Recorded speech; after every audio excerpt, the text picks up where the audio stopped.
El arquitecto británico Norman Foster será el encargado de diseñar la ampliación del Palacio de Congresos de Valencia.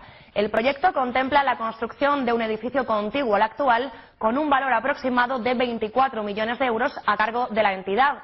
El nuevo espacio empezará a construirse en 2013. El Palacio de Congresos de Valencia, nombrado el mejor en 2010, suma y sigue. El centro de convenciones crece, contempla la construcción de un edificio gemelo al actual. La obra, que duplicará su superficie y su capacidad de negocio, está valorada en 24 millones de euros, un montante que sufragará la propia entidad. Se empezará a construir en 2013 con un plazo de ejecución de 18 meses. Según ha explicado el director del Palacio, José Salinas, las cifras avalan el nacimiento de este nuevo espacio.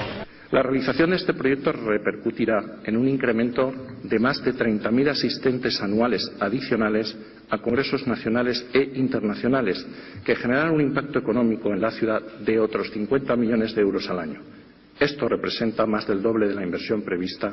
La alcaldesa de Valencia, Rita Barberá, ha destacado el impacto económico que supondrá esta ampliación. Y como yo no voy a aceptar la resignación de que la crisis paralice Valencia, porque no lo voy a aceptar, va a ser precisamente ahora, cuando se anuncia posible recesión otra vez de España, cuando a través de este equipamiento que hoy ampliamos vamos a darle un nuevo impulso a Valencia. El presidente de Feria Valencia, Alberto Catalá, ha afirmado que esta noticia supone un avance para todos. Damos la sensación de un clúster de potencia que realmente otras ciudades no tienen. Por lo tanto, es una buena noticia. Hay que verlo como una buena noticia porque es una clase en una proyección de la ciudad que está en este negocio. Las felicitaciones han llegado incluso desde el Grupo Municipal Socialista. Es una cosa importante que se invierta en sectores de futuro como pueden ser los congresos y los grandes eventos, siempre y cuando, insisto, sea una inversión coherente y, digamos, con inversión propia.